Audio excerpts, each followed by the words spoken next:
Shalom Romo, Suster, Bapak Ibu dan Saudara-saudara yang dikasihi Tuhan. Perkenalkan, nama saya Francisca, peserta Lomba Narasi Kitab Suci dari lingkungan Vincentius de Paul, wilayah 6. Perikop yang saya pilih adalah Kisah Para Rasul pasal 8 ayat 4-25 yang berjudul Filipus di Samaria. Mereka yang tersebar menjelajah seluruh negeri sambil memberitakan Injil. Filipus pergi ke suatu kota di Samaria dan memberitakan Mesias kepada orang-orang yang ada di situ. Ketika orang banyak itu mendengar pemberitaan Filipus dan melihat tanda-tanda yang dilakukannya, mereka semua dengan sepenuh hati menerima apa yang disampaikannya itu.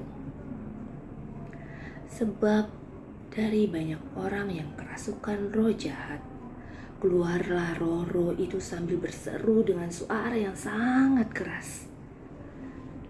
Dan banyak juga orang yang lumpuh dan yang timpang yang disembuhkan. Maka sangat besarlah sukacita yang ada di dalam kota itu. Ada seorang yang bernama Simon yang telah sejak dahulu melakukan sihir di kota itu dan menakjubkan rakyat Samaria, serta berlagak seperti seolah-olah ia seorang yang sangat penting. Semua orang di sana, yang besar maupun yang kecil, mengikuti dia dan menganggap Simon adalah kuasa Allah yang terkenal sebagai kuasa yang besar.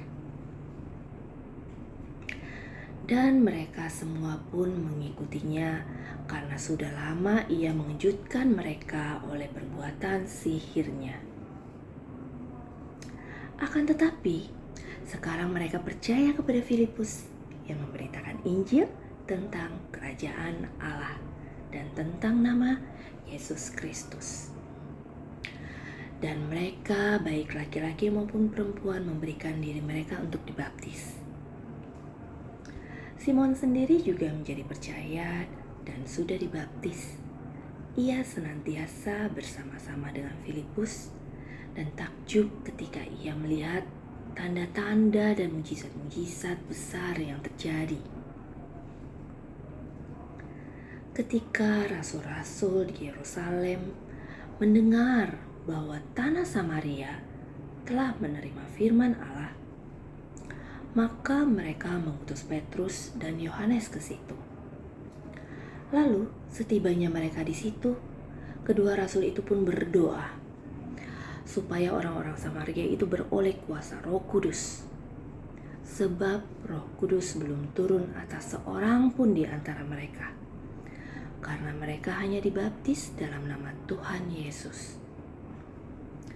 Kemudian keduanya menumpangkan tangannya ke atas mereka, lalu mereka menerima Roh Kudus.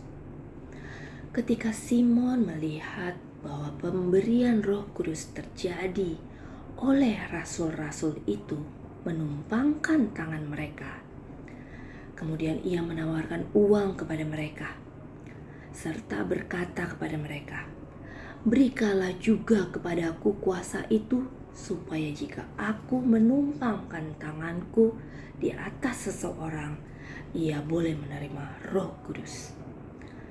Tetapi Petrus berkata kepadanya, "Binasalah kiranya uangmu itu bersama dengan engkau, karena engkau menyangka bahwa engkau dapat membeli karunia Allah dengan uang. Tidak ada bagian hakmu dalam perkara ini, sebab hatimu tidak lurus di hadapan Allah. Jadi bertobatlah dari kejahatanmu ini dan berdoalah kepada Tuhan supaya ia mengampuni niat hatimu ini. Sebab kulihat bahwa hatimu telah seperti empedu yang pahit dan terjerat dalam kejahatan." Kemudian Simon menjawab, "Hendaklah kamu berdoa untuk aku kepada Tuhan, supaya kepadaku jangan kiranya terjadi segala apa yang telah kamu katakan ini." Setelah keduanya bersaksi dan memberitakan firman Tuhan, kembalilah mereka ke Yerusalem. Dan dalam perjalanan itu mereka memberitakan Injil ke banyak kampung yang ada di Samaria. Pesan yang disampaikan di perikop ini, Bapak, Ibu, dan Saudara sekalian, banyak orang yang sama seperti Simon yang salah pengertian tentang Roh Kudus. Mereka menjadikan Roh Kudus sebagai merek dagang. Pada perikop ini disampaikan bahwa kuasa Roh Kudus tidak bisa dibeli ataupun diajarkan. Kuasa Roh Kudus adalah karunia yang diterima oleh setiap orang Kristen secara cuma-cuma. Karena kuasa itu adalah anugerah dari Allah. Tidak semua orang mempunyai karunia yang sama. Kita tidak boleh merasa minder kalaupun kita tidak mempunyai karunia yang sama seperti orang Kristen yang hebat. Mari layani dan muliakanlah Allah dengan kuasa Roh Kudus sesuai dengan karunia yang diberikan oleh Tuhan untuk kita. Tuhan Yesus memberkati kita semuanya.